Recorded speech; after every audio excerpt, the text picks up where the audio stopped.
Welcome back to the Life Legacy Podcast. Today, I'm beyond honored to bring on Chelsea Baugh to the podcast. She is someone from our first interaction. I could tell you're someone that is very ambitious, and you bring a spirit of like joy and happiness, like the light that we have on us. Like I feel like you enhance that in a room that you go to. Oh, thank And you. as well, her main priorities are around family and faith, and she's doing some amazing initiatives in the world.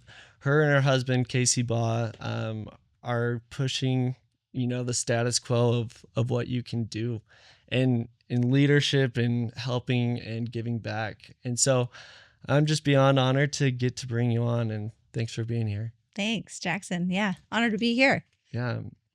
Well, I want to help the audience kind of dive into who you are a little, and then we'll go to your background. But let's just start with, what kind of drives you? What do you care about most? So many things. And in fact, that's probably one of the problems in my life is I have to focus, right? 2 years ago, you would have found me in a pottery studio. My girlfriend is a big artist, and she was saying, "Hey, you're going to love this guy. Let's just go hang out once a week." And it stuck for a year. And so I guess for a year I was a potter randomly. And Didn't know that. Yeah, just kind of a little tidbit. But I think that we were talking about this over the past 5 years, there's been some nudges, some strong nudges, which is kind of felt like this stirring of ambition in my heart, and in my stomach that has just said, I think you have more to give, which is a little bit confusing because at times I would think, well, what does that even mean? Like, am I not enough? Am I not doing enough? Like, what do I have to prove? Because we have a family of 5 and our kids range from 3 up to 16. So we are in the thick of it and busy as ever. And Casey, being the entrepreneur that he is, and 50-50 partner in a private equity and have our own, investment portfolio. It's busy. It's so busy. And so I've largely, for most of our marriage, we're 20 years this year. Oh, congrats. But thanks. Largely been in the background supporting like crazy, because I think for us, it has seemed that for him to be where he is and to achieve the kind of success that he's had, the counterpart has to be an ultimate support. Definitely. And not necessarily a follower, but yes, a follower in a large degree, but also just saying, hey, what can I do to give you wings? Because I think that's what it's going to take to get you here. And then, the opposite is also true for him. He's also said the same and been the same for me, to say, hey, what do I need to be and what do I need to do to have you soar in your role as a mom, which is really what I always wanted to do. And it was just a gift and a blessing that I was able to step into that right out of the gate. We got married when I was 20, barely. 20. Yeah, so young. Yeah, I mean, obviously Casey's one of the bigger leaders coming out of Utah, which is so amazing. Yeah. And they always say, I don't know like the exact quote, but it's like, with every great leader is a powerful woman supporting and like building him as well.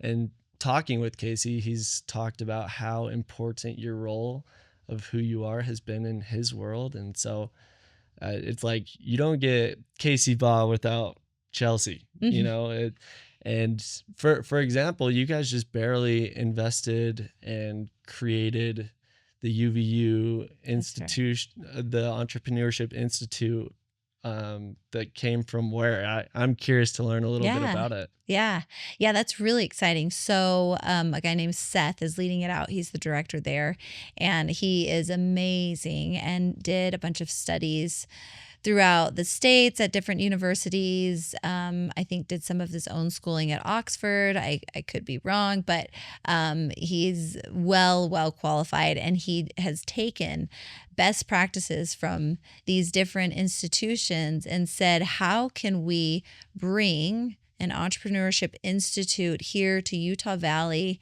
to put it on the stage and to be the best in the world at what we do? How can we take what these kids are learning in class and make their learning incredibly relevant by teaching them how to go make something of this. And not just kids from the business school. And this is what's unique and what spoke to Casey and I. What's unique about this program is that it allows kids from all different departments within the university to come and feel like they have a spot in the institute. So they don't have to come from the business school. They can come from, the sciences and come and all of a sudden say, how do I learn how to grow a business? This is my knowledge. This is my base. And so I think they have 8 different programs now. I think one for the arts, one maybe for the sciences. I could be wrong. I need to hone in on that, but it's unique that way. And you have counterparts. You have BYU, who has their entrepreneurship program, and Sandbox, where they build out businesses, and at the U as well. But UVU didn't have theirs, and we have friendships and connections with Astrid and Kyle Reyes, and they approached us, and it was just exciting. It seemed fresh, it seemed new, and it's cool to help UVU stay on the map. 100%. Yeah. And I also like the aspiration to be like the number one educational facility to bring that entrepreneurship, with bringing creatives, not just business focused people, but I think a lot of creatives get in these, they get really good at their art and their skill, and then they need to grow it somehow. And so to get that business, is the word accolade, the right skill set to bring with business to where this can bring financial freedom, not only to them and their family, but they can build the economy. Yes, that was a huge one too. I mean, we really are learning more and more that we want to build our own community with the best of the best that are already doing it all around us. I mean, you have the Smiths, Ashley and Ryan, you have Todd and Andy, and then you have a lot of silent givers, and then you have other big givers like the Modernenskis, and you have so many families within Utah County that are doing some great things, and it has inspired us. And so it was just a real gift to be in a position to give, and also to be asked. Casey and I have told them many times, we feel so honored that they would ask us, because we also feel that it's such an opportunity to start building a legacy of giving within our family. And so it doesn't have to be a massive contribution. Everybody knows that, but it is unique and it is special. And I do think it has the capacity to impact large numbers, which all of those things spoke to us. And so those were some of the discussions Casey and I were having as to why do we want to do this? What is it all about? Our name's going to be on it. What does our name actually mean? And that's another thing that's huge for us, being able to sit down with our kids and say, hey, by the way, at certain times you do get an opportunity to put your name on a building or, something. And what does that mean to you? What's your why behind it, right? Because a lot of people hesitate putting the name out there because, does it seem pompous? Does it seem prideful? And it can, but for Casey and I, we thought, well, we know who we are and what it means to be a Baugh. So for us to have our name on, it's not on the outside of a building, but the inside of a building within UVU, it means a great deal because we really work on our name and what it means. Yeah. I love that. And yeah, because that could be walking a fine line. Is like, am I just boastful to have my name? But also like, what does that represent? And I want to know, you and Casey know deep down, like who the Baughs are and what we stand for. What do you stand for? Like, what does the Baughs stand for? I mean, for a long time, probably a year, we'll do family councils every Sunday. And for a long time, we said, what does it mean to be a Baugh? And it means to be kind. And we just drilled it over and over and over. Because I do think while the world is a beautiful place, there's a lot of unkindness and a lot of contention and a lot of anger that is just ready to take over. And you really do have to take these extra steps to be kind. I don't know what it is about human nature where it seems very easy to be prideful. It's very easy to get angry or offended, and much harder to forgive and to extend grace and to be kind, and these virtues that everybody really wants, right? Because it's truth and truth resonates. And yet we find it easier to have our natural man come out. And so I think for us, it's, starting by saying like, okay, what can we tell our kids that would help them become the Baugh that we would hope they would become? And we landed on being kind. And then from there, we put together like a little, family statement, because it's not a mission statement that I actually have on my list of like, okay, we've got to hone in on that and really get that dialed. And I actually don't think it's that revolutionary, because it's well known, but to live, to love, to laugh, to learn, and to leave a legacy. Which if our kids hear this, they might laugh, because we always mix up the words. Like, which one comes first? Which one comes last? Legacy always happens to be last, but we're like, is it live? Is it laugh first? Yeah.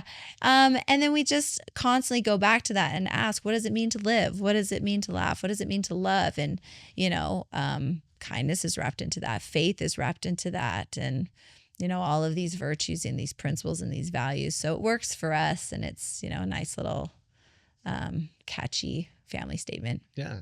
I think it's really important to know to the core what your desired outcome of who you're becoming will be. Mm-hmm. And with those virtues, what has helped you become those people? Because everything you just said, I feel like you exemplify that really well, just from any of our interactions we've had. So yeah, what has helped with becoming that? Like, say, for example, say I'm starting out and I'm kind of more on the angry and taking, and and what could help a person go from more of the take to the give to the kindness? What would you say to that person? Wow. Yeah. I mean, it takes a lot of work, first of all, and it's a practice of the mind and the heart, for sure. I started working with a coach 2+ years ago. She's phenomenal. She's a walking angel, for sure. She's bright, she's intelligent, but her whole method to her madness is, getting people to understand what they're feeling and what those feelings are attached to, because all humans have thoughts that drive feelings, right? And even beyond that, you have a circumstance that provokes a thought, that drives a feeling to drive an action, and it is who we become, right? How we act is who we are over time. And so really in the last couple of years, it's honing in on my thoughts and saying, okay, why do I have those thoughts? First of all, like, what happened? What circumstance happened to drive this thought? And is that thought actually true? And it's a hard wake-up call when you have this whole feeling and you have this action because you felt this way, and you realize it's actually unjustified because the original thought, it's not even true. So to give you an example, I was talking to our youngest daughter the other day, and she was talking about some friends who don't like her. And this is just at like a base level, right? That's the thought. They don't like me. And because of that, she's sad. And then because of that, it causes her to retreat or to retaliate. And, as we dig into it, we start realizing that, it's not actually true that they don't like you. Just because someone says something, we have no idea what's going on in their head. And, and so you start to practice pausing, really. I mean, that's what I've learned over the past couple of years, especially, is recognizing that, like, okay, at a minimum, let me give myself time to pause and actually assess that thought. That's so much harder said than done. Yeah, totally. Yeah, that's why I say it's an absolute practice and a skill of the mind, because as you do that, I mean, your brain is completely able to make connections throughout your entire life, right? Obviously, these connections are being made at rapid speed in your teens as it's rebuilding and in your 20s, but that's progression, right? And so really it's a practice where your brain is, if your brain is stopping to pause, it's like a synapse, sparking, like, oh, what is this? Okay. And you figure months and years of this practice, you now have a connection, a literal neurological connection that says, this is what I do. When things don't seem to quite make sense, I actually pause either before I even have the feeling, or if I have the feeling, then I pause after the feeling, because the idea is to train yourself to at least pause before the reaction, right? And even if there's the reaction, you still have that chance to go back and, reassess, reflect. I forgot who said it, but it's like experience doesn't change people, but reflecting on experience is what causes change. And so I think the power of a pause is so crucial. And we will give our phone 5-6 hours, and I don't know what the average human scrolling time and how much time we spend on that, but that's just an area that I think everyone can improve in, is where you put your focus, and those outcomes will happen where your focus is at. Totally. There's that quote, where focus goes, energy flows. Yep. Casey often quotes that. And it's interesting that you bring that up, because the opposite is true. And that's how life works. We're constantly moving in one direction or the other. We're never staying stagnant or, not growing. And so are we growing in the positive, or are we growing in the negative? And you think about the world that we live in right now and the scrolling. I mean, your brain is practicing the opposite. It's practicing to never pause, to never think for itself, to always be acted upon. I mean, I think it's like a ploy of the adversary, right? To get us to be in a state where we don't even control our minds anymore, because we hardly get the practice, right? There's like, impulse after distraction after distraction. And yeah, I think the pausing is fewer and farther between. Yeah, definitely. So something that I've been trying to do and getting a little bit better each time is, we all have access to the ultimate advisor, the ultimate coach, ultimate board advisor, and that's just our Heavenly Father. And we have direct access to talk with him. But the way that we operate, it's really hard to do that pause, and it's really hard to ask, and it's really hard to listen. Right. And so something that's been beneficial for me to create the person that I'm supposed to become is, at least once a week, ask God, where can I improve? Like, and you don't need to beat on yourself every single day, but Sure. I think there's so much value to say like, where should I be spending my time? And, how can I improve? And then sit in silence. Don't try and let any thoughts of your own enter your head, and just sit still. And there will be to-do items after that. I can promise anyone at home. And that's one of That's how it works. the questions that I ask that will get a faster response than any other type of personal revelation that I can get. And that's helped me grow, incrementally to the progression that I'm very grateful for. Yeah, totally. I mean, from a faith perspective, for me, being a member of the Church of Jesus Christ of Latter-day Saints, I have this gift, right? The gift of the Holy Ghost. And so for me, the pause is really honoring that gift and saying, if this is a part of my life, why would I not benefit from this gift? And, our brains are just amazing things. And it was divinely created to have this reactionary state, right? From the earliest days when we were like made to protect, right? Protect ourselves and hunt, right? Yeah. And then over time, we know that we have become more intellectual beings. And so now we're gifted with this intellect and this brain that can actually say, okay, wait, I have these two different parts of my brain, all for good and all for growth, really is what it is. Yeah. Yeah.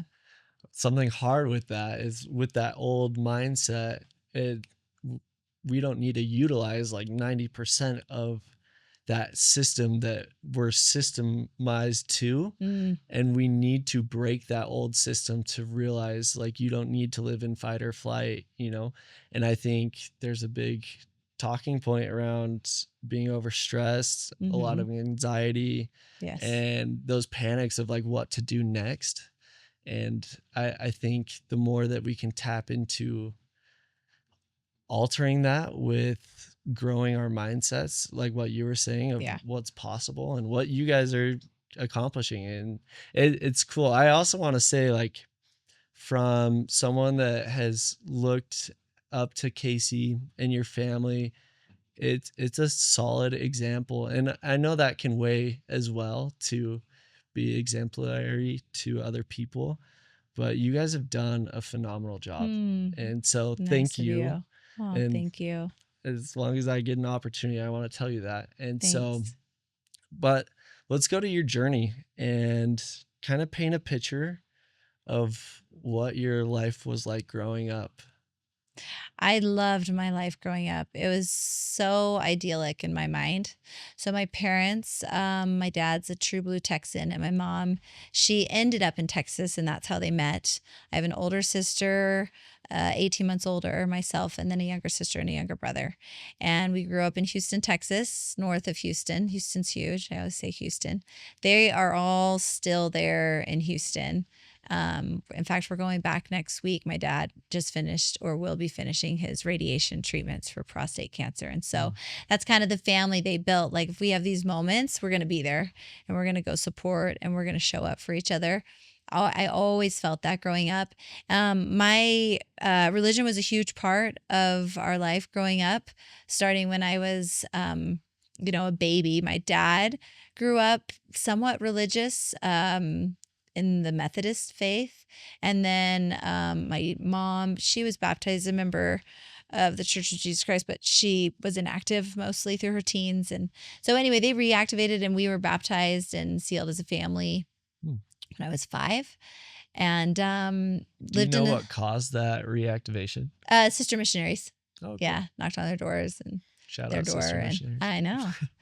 They make things happen. Anyway, so we grew up in a small town mostly and had horses in our backyard. We all mostly played sports, and my dad was an entrepreneur. He owned his own auto repair shop and really successful at it and had the ability to come to every single game. So he was my travel partner. My mom would stay home, and as I played competitive volleyball, starting from 6th grade on, we would always travel together. And then my mom would come to the local ones when she could, but she had the other kids to take care of and dividing and conquering. And so my dad was my guy. I mean, he was just my total support and building me up and helping me believe in myself. And anyway, that's what led me to UVU. So I went to go play volleyball at UVU, and that's where Casey and I met. Wow. And we just hit it off fast, really fast. It was easy. It was happy, totally in love, super excited to get married. I remember when I went home. So Casey and I met in the fall of 2004. We were engaged April of 2005, and he went out to sell. So we got engaged, and days later, I headed back to Texas with my dad, and he went to Des Moines, Iowa to sell for the first time. And we saw each other twice in that summer and just had a long distance relationship, being engaged. And I remember my family, I mean, especially my parents, my mom probably asked me no less than 50 times if I was sure. And I remember at some point I had to tell her, hey, you've got to stop asking me because I actually really do love him, but like you're making me wonder, you know? So anyway, we got back to school. I started my sophomore season, and then a week after our championship game, we went down to Houston and got married. And so our life together started in November of 2005. Jeez. Yeah. There you go. Just fast. And he hit the ground running with summer sales and was very successful. So we knew very quickly, okay, he's pivoting from school. We're going to do summer sales. And that's going to enable me to live out my dream, which was to stay home and raise our kids. I mean, that was just truly what I wanted in life, more than anything. And we were blessed to have Callie right out of the gate. And so motherhood started quickly after graduation.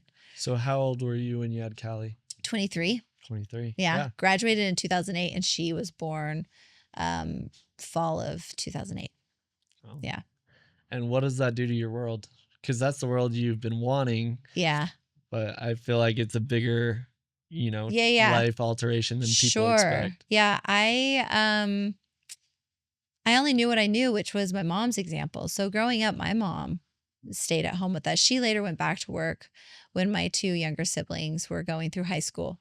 But that's what I knew. I knew her involved in the community, involved in the church, involved at school, and raising us full time.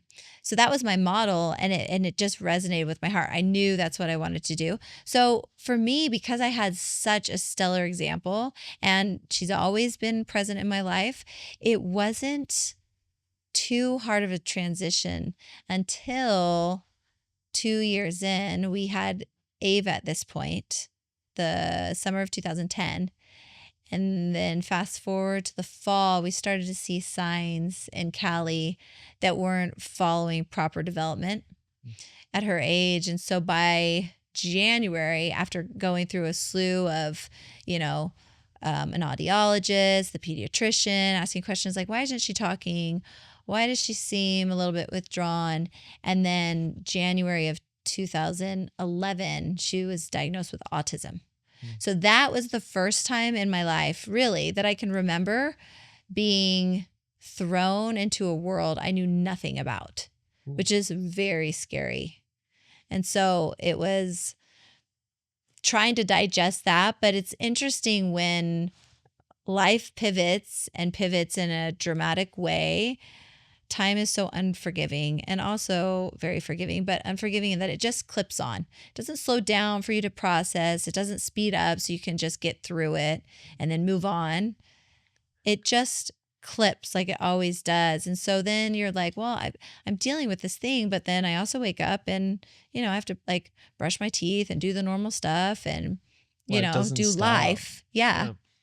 So it's an interesting dynamic for me to have to learn how to process the diagnosis and then just jump in and get going on helping her. So tell me about like the first time you hear the autism word, like what goes through a mother's head? Yeah, that's a great question. Casey and I were at this facility together, but he had to bounce early. And so why you're there. You know that you're seeking some sort of answer. You're not seeking for the diagnosis. I mean, especially because you don't know much. I mean, in retrospect, I'd say, well, yeah, you're seeking for a diagnosis because then you have all of this direction, but that's perspective. Then I didn't have it. So it's really saying, let's just cross this off and get the best kind of answer. But you obviously can't dictate that. And so, we're going through the test and he's there as long as he can. He has to bounce. And so by the time we got to the results from the assessment, we were sitting down and they told me her number on the spectrum. And they said, so this is where Callie falls. And it's, around a mild to moderate degree of autism. And I imagine it's similar to other people when they have, a traumatic moment in real time. It's like the Peanuts show, the mom, and she just is like, wah, wah, wah, wah, like, you don't know that show. Okay. Charlie Brown. Yeah. And like they hear, there is noise, like stuff is going on, but you're just in your own world. Yeah. And that's what it felt like. It felt like she's talking and continuing to say these things, but I think just got handed some really heavy news. And I think I'm in like shock, And so I remember driving home. I get Callie in the car, and I'm driving home on I-15, and I look in the rearview mirror. And at this time, she's only 2. And so I have Ava, who's now 6 months. And I actually think Ava was home with a sitter. So it was just me and Callie. And Callie's, a front-facing car seat at this time, right? Is the age you could switch them around roughly. And I see her in my rear view mirror, and I was just overwhelmed with love. And, a tender moment from Heavenly Father that said, like, nothing's changed, really. She's your daughter. You're her mom. You love her. She loves you. And we'll work on this thing. And it's a thing. So I got the courage to call Casey, and just courage meaning like I thought I could at least tell him what the diagnosis was. And he answers. And as soon as I hear his voice, I have a frog in my throat. Nothing comes out. Couldn't even talk. I just hung up the phone because I literally couldn't talk. I couldn't speak any words.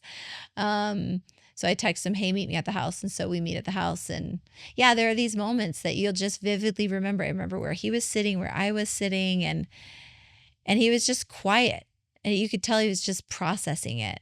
And the great news is I wasn't scared. Like him not talking, I knew where his head was at. I knew that it was going to put a weight on our marriage, but not a negative weight. Like we were so solid early on, right out of the gate, we were solid. And so, I remember at the facility, the therapist that worked in-house mentioning that 50% of marriages would end in divorce, and that these things don't help.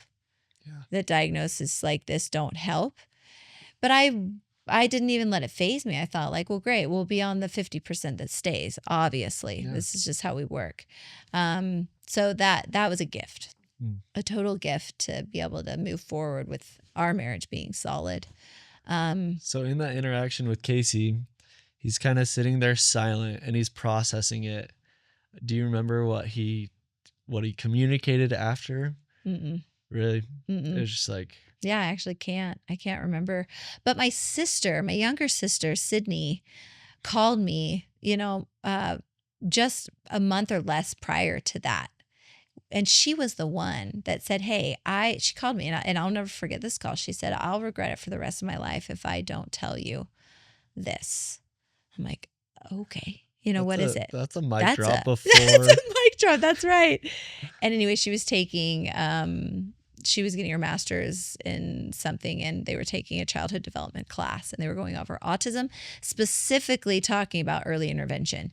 And so she's like, I just know in my heart that I'm seeing these signs in Callie. And if you're open to it, I'm just basically going to go to bat for her. And so she tells me I was receptive. I told Casey, and the very next morning, she has like a slew of resources, numbers to call, places to meet, and Autism Journeys was one of them. And that was the group that we ended up going with for 4 to almost 5 years. Wow. through all of her therapy treatments. Interesting. So it's amazing how God works. Like none of that was happenstance. And sadly, they didn't even stay in business after we finished up. They maybe stayed around for a year or two after, and nonprofits are hard to maintain. Definitely. Yeah. I think like when you can never look at the painting as it's happening, like the dots that are being painted, but looking back, for some reason your sister is obligated in her soul to bring this to your attention.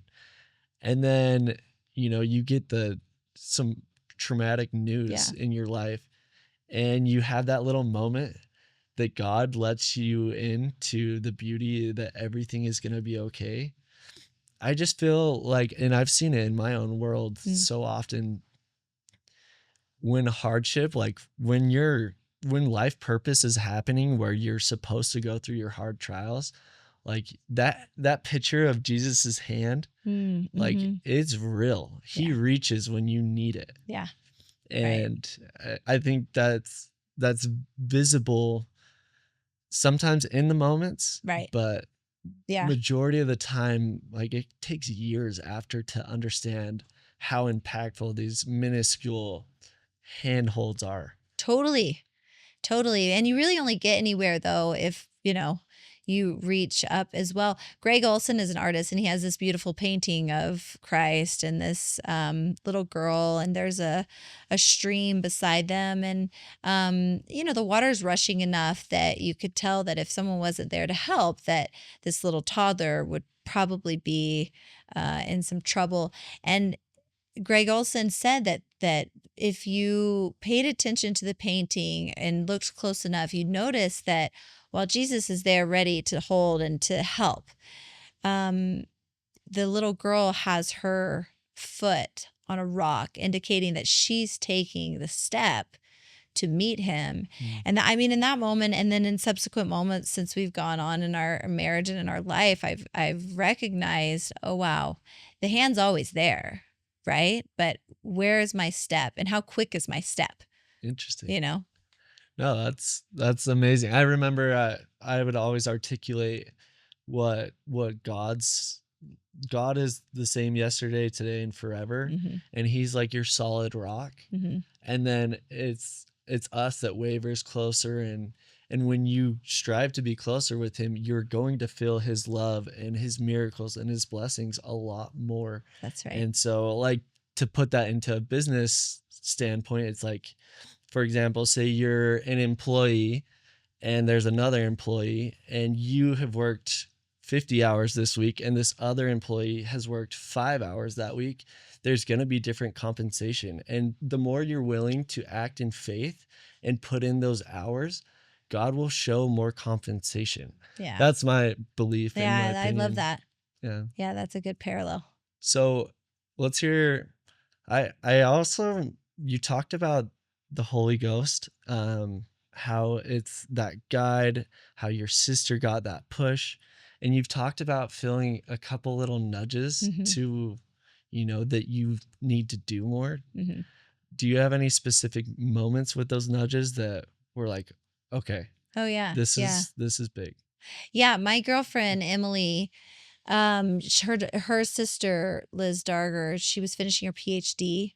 And at the time she was sitting on the Young Women board with Bonnie Cordon. And so she was a board member, but the entire time she was on the board, she was going through her PhD, and her PhD was specifically on spiritual nudges, which is so fascinating to me. And I was so lucky to get a firsthand look at what all of that research looked like, because she was presenting it to the different auxiliaries. So Bonnie Cordon said, you've got to come and present your dissertation to all of us. We've been in this with you. We have to just see the culmination of all of this. Come present it. And so they opened up this room up in Salt Lake, and Emily had a couple seats, and she invited me to go. So we went up there, and it was just a powerhouse, just a room full of these powerful, powerful women. And which felt good and inspiring. And I sat down, and Liz starts talking about what these spiritual nudges are all about, and how you quantify this. How am I going to quantify this as a PhD and get the research that's valid enough to, have this pass, right? Have my dissertation go through. And anyway, so I'm sitting there, and just all of the evidences that she presented through her interviewing and research, I just was feeling it, and all of her interviewing was done with these women that had gone on to do really incredible things. And there was a common thread with all of them. And it was kind of like, I never, if you would have asked me even 10 years ago if this is where I'd be, it just would have floored me. And for sure, if you had asked me as a kid, is this what you want to be? I would have said no. And so it's just this interesting presentation to listen to, and to think like, wow, would I have said yes to what I'm living right now? And I think I was probably an outlier in that, yeah, I actually would, because I wanted to be a mom and that's what I'm doing. But I think in hearing these other stories, there was this stirring of like, but what else is there? Because I've got, I'm really like unconsciously competent at this point, meaning like I just do it naturally. Yeah. 16 years of this, you kind of like you're on your way to being a pro, right? Definitely. And we have, our 3-year-old, once he gets to be out of the house, it's, 20 plus years of this, close to 30. And so, you get to the point where I feel like if I have this perspective of continual growth and progress that we as humans make, there has to be something more, right? And so I think it was that really pivoted me and was such a gift to be brought to that presentation of her dissertation, because it definitely shifted things for me. And then, so since then, what like action steps have you taken that, you feel like you're pushing? Oh, yeah. Well, I decided to go back to school and get my master's. Amazing. So I'm in it right now, getting my MBA at BYU, their executive program. And it is so hard. It is so hard. They are incredibly gracious. And I think every year they'll select a few outliers, people that don't really fit the bill totally. Typically when you're going into an executive program, you have 13 to 15 years of corporate experience. In fact, I applied to the U as well as BYU, and I didn't get into the U. And the basis of it was I didn't have the experience. And one, wouldn't be able to contribute the same, but two, more importantly, what they told me is that I wouldn't feel confident there. And not that it discounts what I have done. They're just two separate things. Different world. Different worlds. And so they didn't see the value in my other world in the classroom. BYU, for whatever reason, did. And, it was just unconventional corporate experience, right? Like my world has been largely at home, but in the charity world, nonprofit space, and, leading humanitarian trips and doing these different things, raising money at charity events for autism journeys and different organizations. And so I think they saw the leadership in that, and really, I feel like went out on a limb with me because I have no business acumen. Finance is a different language and it makes me cry. Like 50% of the time, 50% of the time, I'm like, I've got this. I really like this. I'm not good at it, but I like it and I feel confident. And then I get off a call with my team and I'm crying to Casey, like, I can't do this. I'm not to their level. I don't have the competence. And anyway, so that's a major action step. That's a massive huge one. Yeah. Yeah. And you're putting yourself so far out of your comfort zone. And I bet you're in the area of the learning to growth, but there's still moments where you can like go back if you want. But I think you're in a cool moment of growth, and that's exciting. Yeah, it is exciting. Casey and I were talking about it. So you have these like 4 stages of competence. I'm sure you've heard of them, but it's unconscious incompetence. You don't even know what you don't know. And then you level up and it's like, okay, you're consciously incompetent. You're aware now of what you don't know. And then you move on to, okay, I am consciously competent. You're like, okay, I am getting it. I'm doing it. And then your highest level would be unconscious competence, which for me, there was a lot of that in motherhood. There was a lot of that in serving, in leading, in, my church space and in my community and in schools. But it's interesting because when you put yourself out there and all of a sudden you get into the consciously incompetent, somehow your mind forgets that you're actually unconsciously competent in a lot of things. And so that second stage is really challenging. It's sad, but it's easier to be in the unconsciously incompetent because you're just floating. You're just going. And, the irony is that you're not, right? You're really like not progressing in that state, And so leading towards digressing. Exactly. That's if actually not the digressing. direction. Yeah. That's exactly right. Yeah. So I think I'm almost a year into my program. And so I feel like I'm vacillating between the, consciously incompetent and the consciously competent, where I have days where I'm like, I've got this. Yeah. It's connecting. I feel good. I'm contributing to class. And then I go and I have a day where either I fail a quiz or I have a tutoring session and I have to just admit, like, I know you just sat here for an hour and taught me, but I get nothing. I don't understand any of this, But there's value in understanding that you don't understand, and you're able to vocalize it in the right setting. That's right. I think that's important. It is important because that is what catapults you to the next stage, right? Like if you, just stay in the woe is me, I don't know anything, you could easily go back to comfort zone, which sadly is that unconsciously incompetent, which is a scary place to be.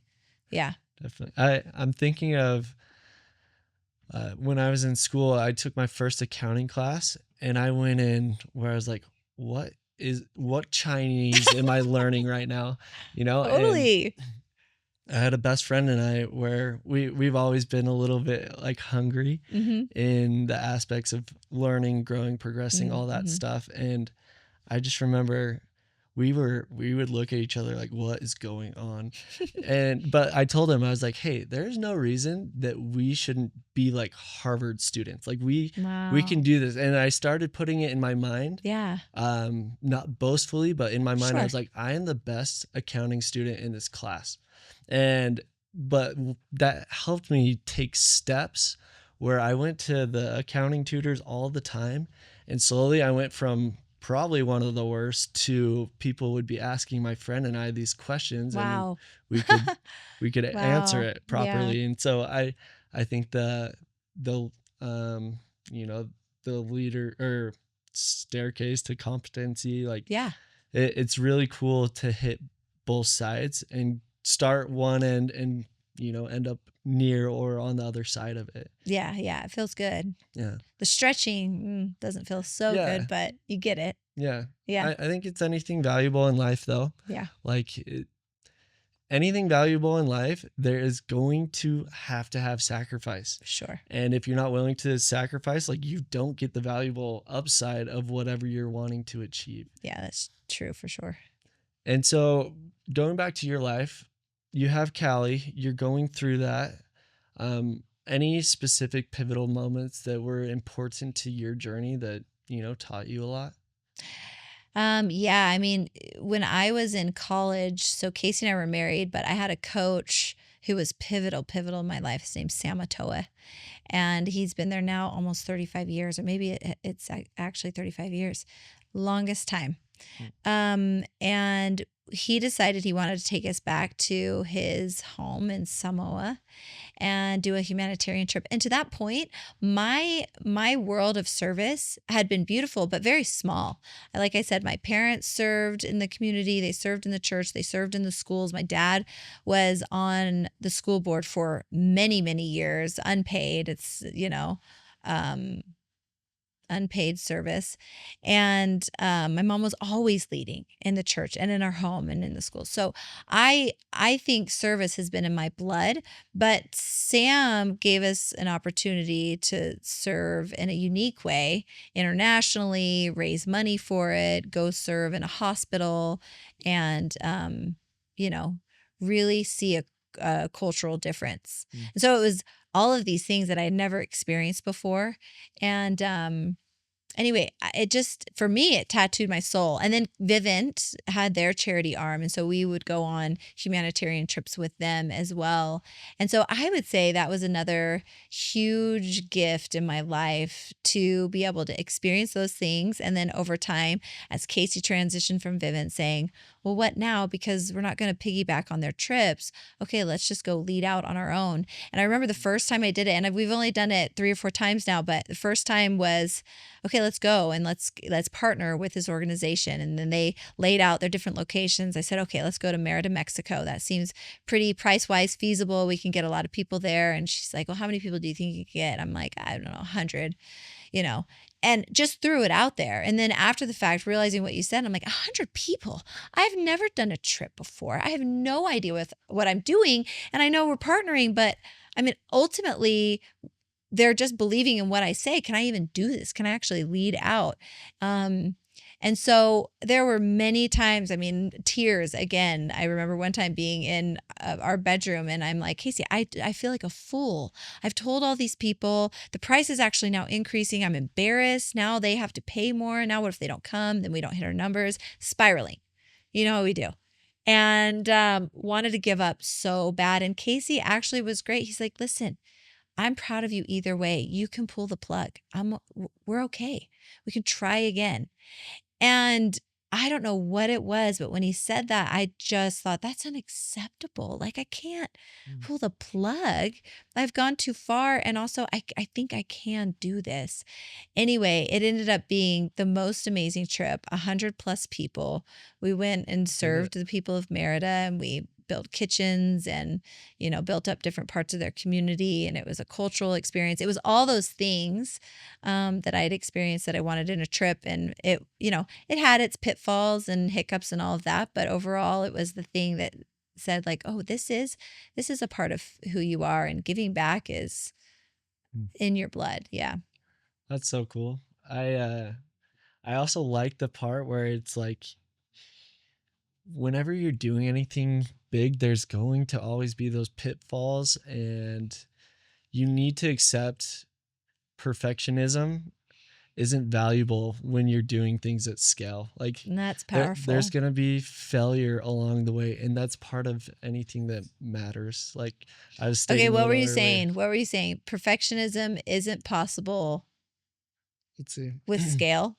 Yeah, Is that like what you're saying? Whatever you say was perfectionism isn't possible at scale, because you know, like, to do things at scale, you have to try and innovate and change and upgrade.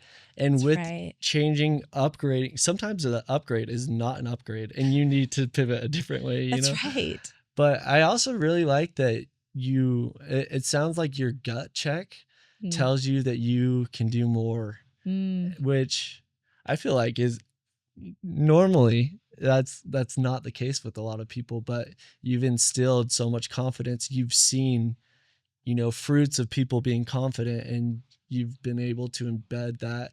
It sounds like starting at your father, and then Yeah. you've watched Casey succeed, and you know, I also imagine some of the people that you hang around with, like you're seeing the impossible be possible. Yeah, that's right. All the time. And I think there's so much learning with that, but I bet you've done so much more work on yourself that you don't realize. And so it's amazing to hear. I like this podcast because we bring humans that are so high on a pedestal that as we go through these conversations, it's like humanizing who Chelsea Baugh is or who Casey Baugh is. And people get to see like all the sides of what comes with something like that. And so I just think it's special to watch you accomplish that when you didn't need to. And Thank you. I think charity work has been one of the most perspective eye-opening things I've gone through. My mom helps run a medical humanitarian group in Honduras and in Guatemala. Yeah. And I've gotten to go a couple times, and I just think about my like daily stresses or struggles, and every once in a while you get hit with the real stuff where it's like Hard. how do I continue living? And you have the Charlie Brown, like the blah blah in the background, and Yes. you're trying to figure it out. But then I think about the 50-year-old woman that just walked 2 days to come get help, to get some surgery, that if she doesn't get this, she's gonna die. That's right. Or like, oh, every day this 12-year-old doesn't get to go to school because he is walking 10 miles to get family or to get water for the family so that they can eat and have some type of normality. Right. And then it's like, okay, these people are going through our old machine brains that we were talking That's about. right. Living in it. Yeah. Because there's no other choice. Right. And that's the gift of that brain, right? It's made to help you survive. And so what a gift. Definitely. And, they'll get their chance to get in a state where they can, live outside of that brain. But what a gift that they have that to survive. Definitely. Yeah, it keeps them afloat. And for me, it just has given me such a paradigm shift of what hard is. And I think it's a very healthy thing to do with your loved ones or any of your family. That's been really eye-opening since I was, 18. I guess my father did that all throughout his time. We'd go to Mexico and he would bring an extra suitcase or two and just give it to the children in Cabo. Amazing. And Yeah. it's like, that's example of that gets instilled in you that maybe you're not fully conscious of, but it has fruits, and it's beautiful. Yeah. Talk us through going back to motherhood. Mm-hmm. You went through some adoptions, and how did that all get started? Yeah, that has been a journey, and talk about growth and what it's taught me. So we just struggled to get pregnant after our third, long enough that we thought, and after doing fertility treatments, we thought, you know what? Here's our percentage here, which is not looking good. It's pretty grim. And adoption's 100% at some point. So mathematically, if we want to grow our family, this seems like a waste of time over here, when this is 100% at a certain point. And so it was a leap of faith for sure, because I've never wanted to adopt. It's never been a part of, like a passion or a strong feeling. Casey's sister adopted. It was a beautiful thing, and we were wrapped up in that at a certain point. And so it planted seeds. But even when we were saying, yeah, let's try the adoption, it was, yeah, let's just try the adoption. It wasn't excitement. It was more nerves and just the unknown. And so we started in 2019, spring of 2019, and our paperwork was final in July. We were working with an agency and a consultant double time. And through the consultant, we got matched up with CJ's birth mom in it was the beginning of September. We were supposed to have 5 weeks with her to get to know her because we matched up. She chose our family. That's how it works. You're presented with a situation as a prospective adoptive family, and then it's up to the birth mom if she chooses you or not. And you're kind of in a pool of 3 to 5 families with just a book that has your pictures and, maybe some taglines for the pictures, and that's it. Wow. So she picks our family. I get the call just on my Apple Watch. I answer it. She says, hey, Jessica picked your family. This is kind of the route. So exciting. Congratulations. And, they do this every day. And so you're getting the call, and it's completely surreal, right? Because all you know is if you want to grow your family, you're trying to get pregnant, you get pregnant, and you're like, okay, here we go. We get 9 months. Now you're like, I know about adoption, but until it happens in real time, you're like, this is odd, actually. I just found out on my Apple Watch that we're about to have a child. It's just surreal, right? Like if you're just like stripping it down to like the real facts. And so we get home 2 days later, we were on a trip, and Jessica goes into emergency labor, and she has CJ. So in 2 days, we find out we're going to have a baby in our arms. And so we got the call on September 13th, and he was in our home September 17th. Gosh. So it does not happen that fast. Usually like your paperwork is 5 to 6 months, anywhere in that time frame. And then some people wait years, Domestically, it's not as common to be waiting years, but a year is very common. We were weeks from the time our paperwork was final and we were a viable prospective adoptive family. So that's a world shaker. Oh, wow. Yeah, it was so. And COVID happened right after that. Casey transitioned from a 14 career at Vivint right after that. So we had some like major life happenings that were actually pretty hard. And CJ's birth mom, she's a beautiful person, but she's lived a really hard life. And so we've had some unfortunate interactions with her. And so as of today, we aren't in communication anymore, but Sorry, hopefully that's one hard. day, it opens up. And I think it's healthier that way. But, 2 years later, we adopted Tex. And we knew once we adopted CJ, and especially with him being African American, we're like, okay, we are in the most homogenous state, even more homogenous, Utah County, same religion, same, you know what I mean? Same, Yeah. same. So let's get him another brother that is also Black, where they could, have that in common and hopefully be a strength, knowing that this is where we live. We can't change that. What has that taught you? Oh, I mean, CJ's 5. And so for now, it's taught me, I think, a bit, but I wonder if that becomes more of a reality later on.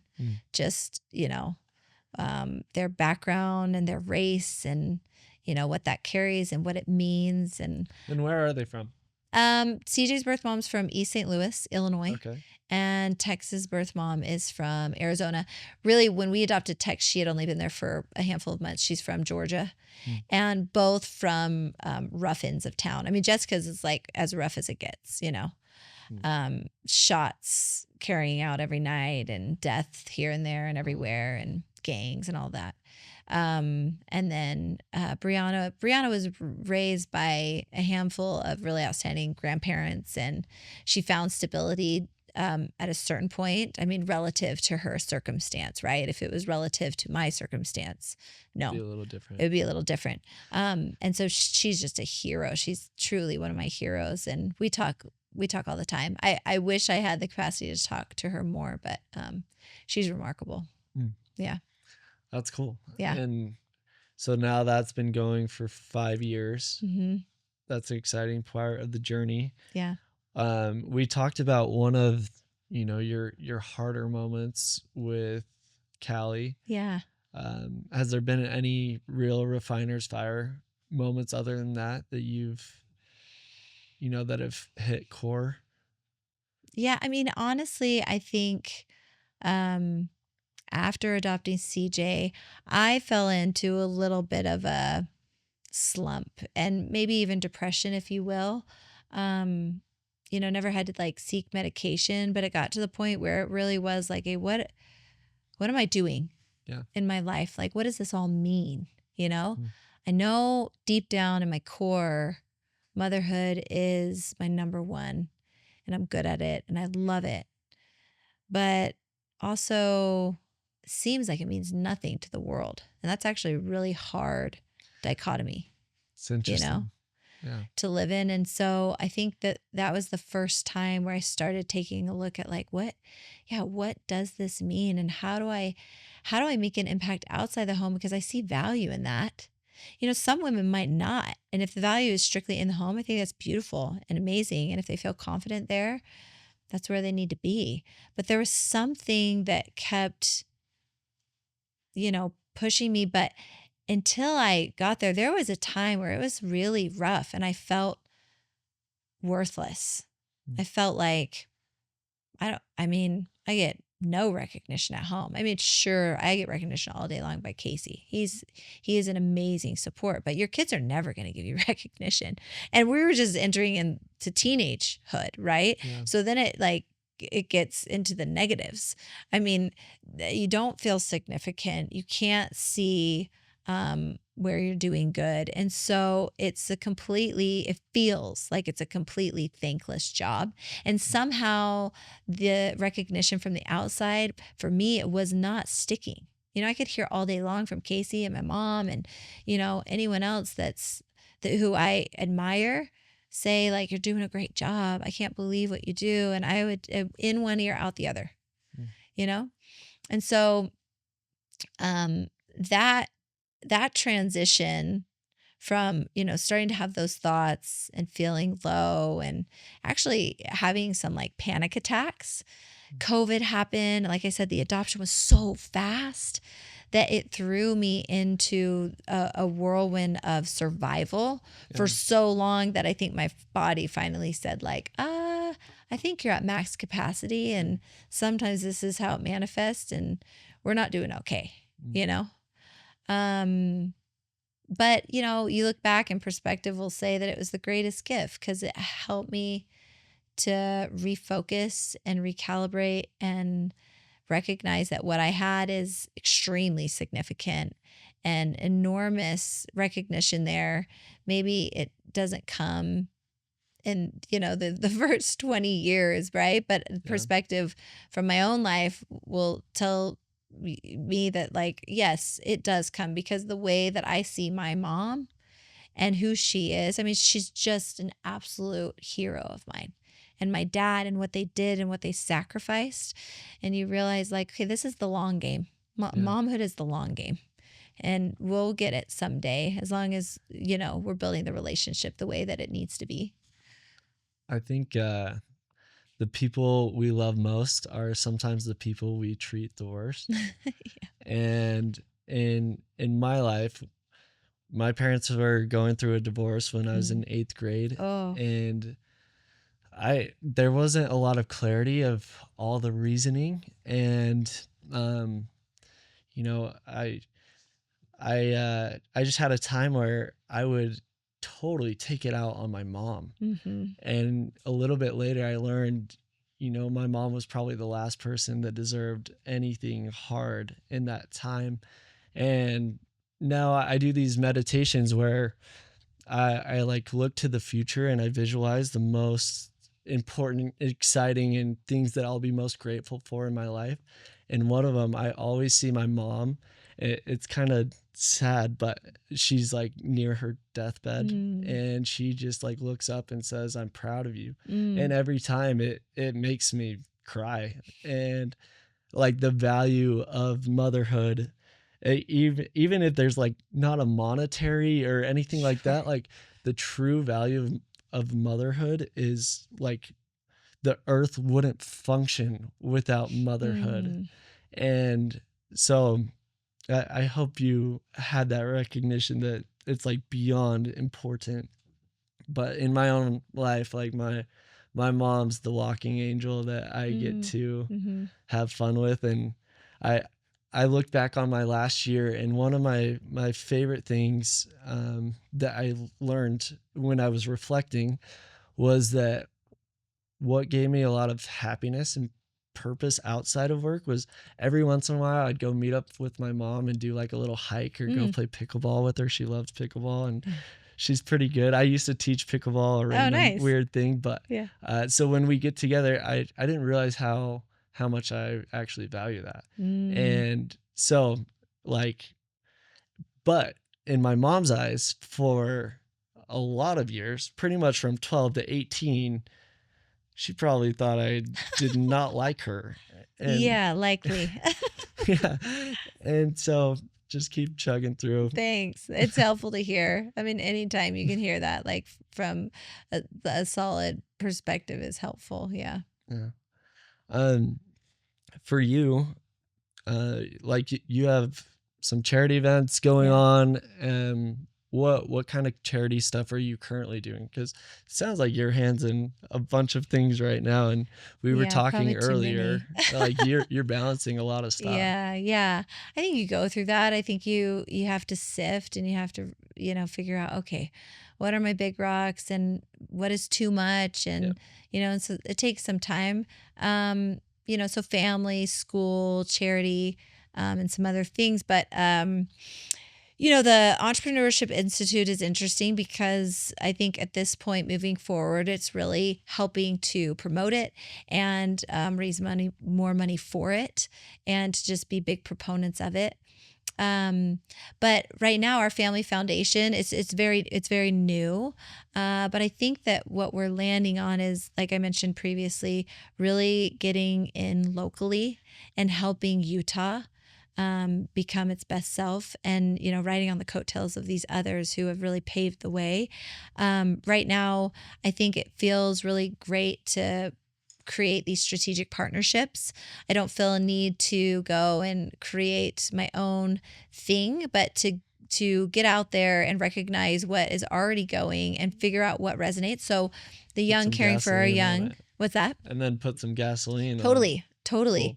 So the Young Caring for a Young Foundation has this amazing Kind Fund program. We went to their gala last year, Casey and I, and I just suspected it was just another gala, and we went to support, and we love the people that are putting it on. And Cassie and Spencer Young, they're just outstanding, and they're partners. And anyway, it was the first time that I got to know their director of their charity arm, Tammy Olson. And anyway, her and her team have built this Kind Fund program. And I just locked in and thought, this is amazing. It's clothing kids in need. And they're out in Davis County. And we talked about that, where it's in super need, right? Yeah. Pretty impoverished, surprisingly. And anyway, they've just made waves and impacted so many kids. They started in 2022. And I was telling you that they've now clothed over 20,000 kids. It's amazing. And so they're saying this, and I'm like, you know what? Even if you aren't in dire straits, this is what was so beautiful about the program. I'm like, it isn't this hard grant to get. It's pretty easy. Educators get on the app and they submit a request for a child in need. There's no requirement. Like on the back end, we're just trusting that these teachers know and that they're doing the best they can to identify a need. And then we on the back end as an organization, and then specifically, myself, our foundation has brought it to Utah County. We connect these requests to volunteers, and our foundation has funded, X amount of dollars so that we can always give a volunteer $150. And they go and they shop the request, hand it back to the teacher gives it to the kid. And the thing that is so beautiful is, one, it's like a full circle moment. Like, you're involving the whole community, which is amazing. And two, again, if you're just a kid that simply needs help for a short time, maybe you haven't lived in poverty your whole life. Maybe, you do have food on the table, but maybe your family is going through a health crisis or a temporary job crisis, and a few pairs of shorts and shirts and a pair of shoes is going to give you enough dignity and happiness to wake up the next morning and be excited about something. And so when they were talking about it, I'm like, this is brilliant, because yes, you are serving those that are in dire straits, and you're also serving a whole slew of people that, just need help and need, an uplift.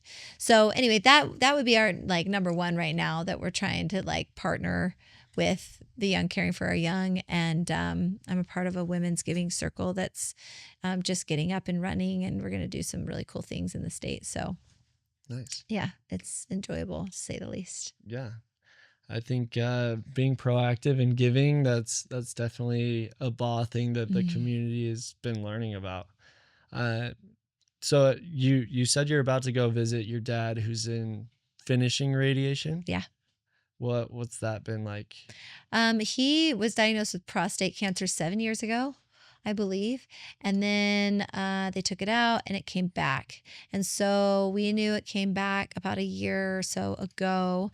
And then he knew he had to do radiation because they had already gone through the process of taking it out, right? And cancer's a beast. And you know that once you start a time clock, you can't keep doing that same thing. And so anyway, so it was radiation, and he started in January, and I think had 60 days to do, the amount of treatments he needed. And anyway, he's just been a warrior through it. He golfs every day. He works out every day. On the days that he feels extra tired and crummy, he's like, which one do I want more, golf or working out? It's always golf. But I just have watched him make these heroic moves. He's never been negative. That's who he is. He is so positive to his core. I talk about my mom being my hero. My dad is my absolute hero too. They just are the best parents I could have ever been given. It was meant to be. And so anyway, there will be some tears next week, and we're surprising him. He doesn't know. And then we're going to take him golfing right after. And yeah, it's going to be amazing. There you go. Yeah. Sounds like a trooper, Yeah. a real warrior. That's awesome. The cancer journey is so wild. And if people haven't experienced it, you kind of can't understand it. But yeah, I think so. Selfishly, I want to know, how does a successful family like yours operate? What are some important habits that you feel like have really helped your family upgrade and live a high standard of a life? We have some non-negotiables that we're consistent with. We take trips together often. We go to church every Sunday.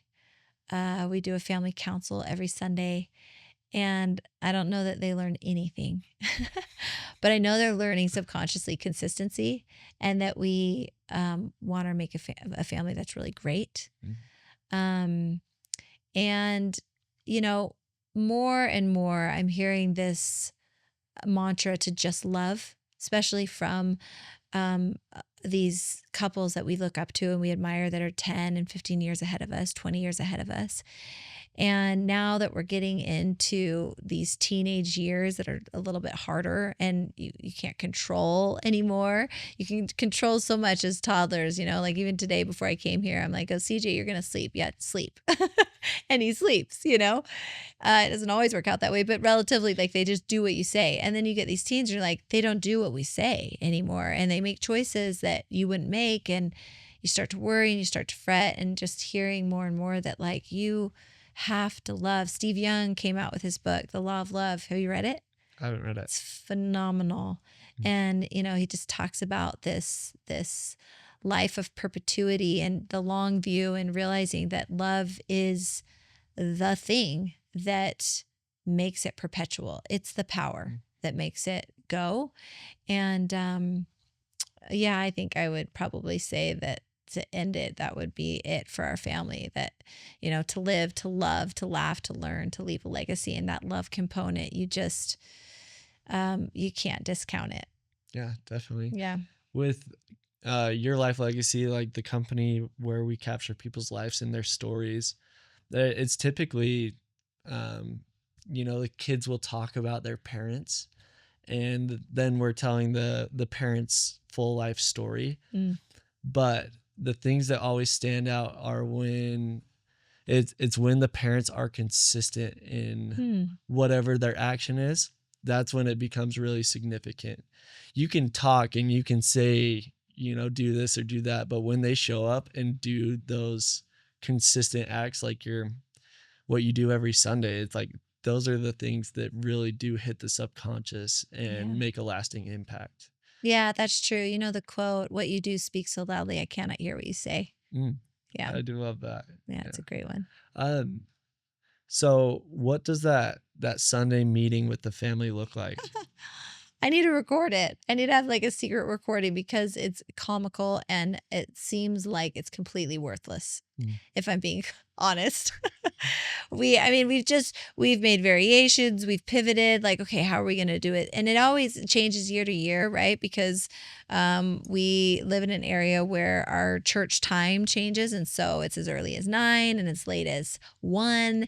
And so it's figuring out, okay, when are we going to get together as a family? Realistically, if it's longer than 15 minutes, we've lost them. If it's longer than 10, they're like heads are in their hands and they're rolling their eyes. And, but typically we like to start with like, okay, how did the week go? What are some goals? These are the pillars that we try to set goals in, with physical, spiritual, social, intellectual, and, try to review them. But, more than half the time they're like, I don't even know what journal I use. I have no idea what I set last week, and, anyway, and then, we'll have some sort of principle attached to a scripture or a quote, or we even sing a song, we pray, and the boys are in there kind of, and if they are, it's like completely ruined.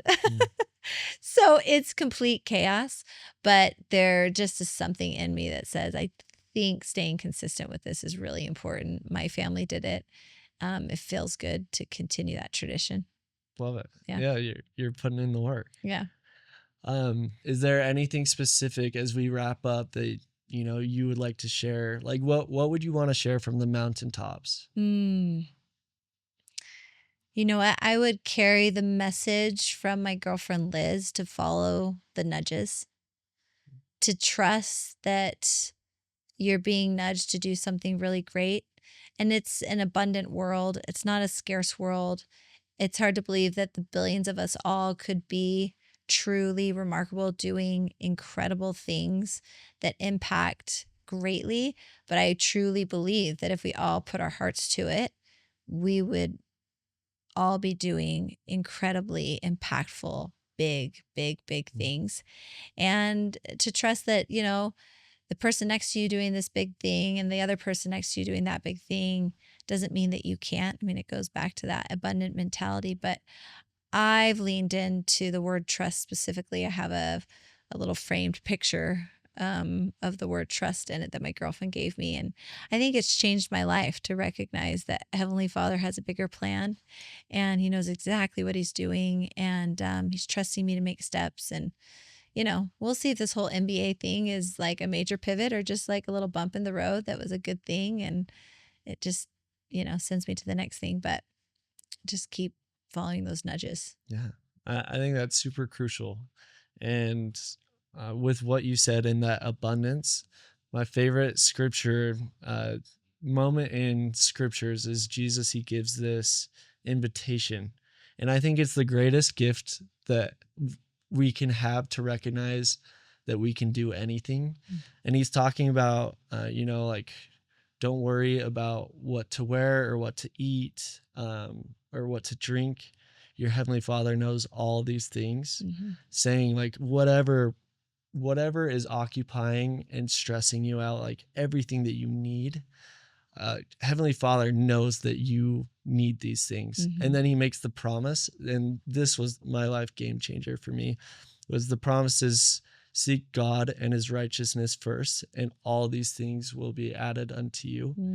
And that is where all my confidence comes from. And like the abundance mentality is, I know as long as, even if I'm not perfect, like as long as I'm striving to put God and his righteousness first, I'll be in good hands. Things will go well. And so I think the power of staying around abundance and keeping that type of mentality is so much more important than you realize. And trust in yourself and trust in other people is really valuable.